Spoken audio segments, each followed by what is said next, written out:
Olha, a gente falou desse assunto um monte de vezes aqui. Eu estou acompanhando essa negociação desde o começo e agora saiu. O homem abriu o bico, contou tudo para a polícia. O Mauro Cid finalmente entregou o Bolsonaro e assinou um acordo de delação premiada. E até já saiu da cadeia, hein? A essa altura do campeonato já está em casa com a família, mas cheio de restrições. Com tornozeleira, sem passaporte, sem porte de armas, proibido de usar redes sociais e afastado do exército. Bora entender como essa delação premiada aconteceu? Então, mete o dedo no like, engaja comigo para dar aquela força, vai? Vamos nessa? Seguinte, o Mauro Cid estava preso desde o início de maio por causa daquela história da falsificação do cartão de vacinas do Bolsonaro, você deve se lembrar. Apreenderam o celular dele, abriram e pegaram todas as conversas do Zap. Pronto, rodou. Estava lotado, cheio, abarrotado de provas das maracutaias todas do chefe dele. E aí a polícia que estava investigando só a falsificação de cartão de vacina encontrou provas que interessavam a outros 2 inquéritos, também da Polícia Federal, que estão correndo por ordem do Supremo.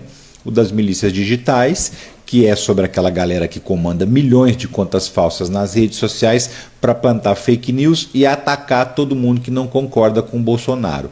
E o inquérito das joias, as joias do governo que o Bolsonaro vendeu ou tentou vender em alguns casos e não conseguiu. Quando isso acontece, o delegado que está com a prova, no caso celular, compartilha isso com os outros delegados dos outros inquéritos. Por isso que o Cid está indo tanto prestar depoimento. Ele tinha que falar sobre 3 assuntos diferentes. E como é que funciona a delação premiada? Então, para o cara ter algum benefício, ele precisa 1. Delatar para cima, ou seja, quem é o chefe. 2. Explicar como o crime acontecia e se tinha mais gente envolvida. E 3. Tem que apresentar provas do que ele falou, ou no mínimo dizer para a polícia, pode ir em tal lugar que a prova está lá. Só a palavra mesmo, sem essas provas, não vão valer nada. Mesmo com essa disposição de falar tudo, a polícia ainda pode analisar se aquela delação interessa mesmo. Tem casos que já tem tanta prova contra o suspeito que já não interessa mais uma delação.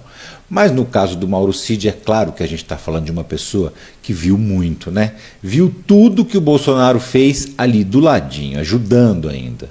Então, como o Alexandre de Moraes analisou o que ele tinha para oferecer e aceitou o acordo, significa que ele está contando bem mais do que o que a polícia já tinha descoberto sozinha. Ou seja, o Bolsonaro está apavoradinho, sentindo o cheirinho da cadeia.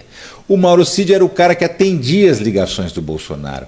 Ele sabe, inclusive, detalhes sobre os vínculos do ex-chefe com os empresários milionários, aqueles que são suspeitos de bancar disparo em massa de fake news, entre outras cocitas más, né?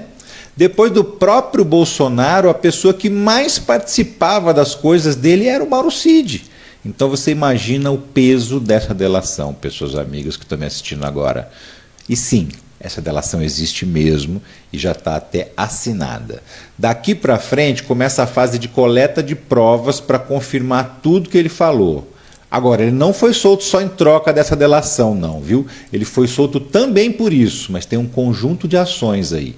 Ele já deu vários depoimentos, já contou o que sabe. As outras diligências que envolvam o Mauro Cid, por exemplo, qualquer busca e apreensão, já foram todas feitas. Ele não tem mais como atrapalhar os investigadores. E ainda tem como ajudar. Esse é o espírito da delação premiada que ele assinou com a Polícia Federal.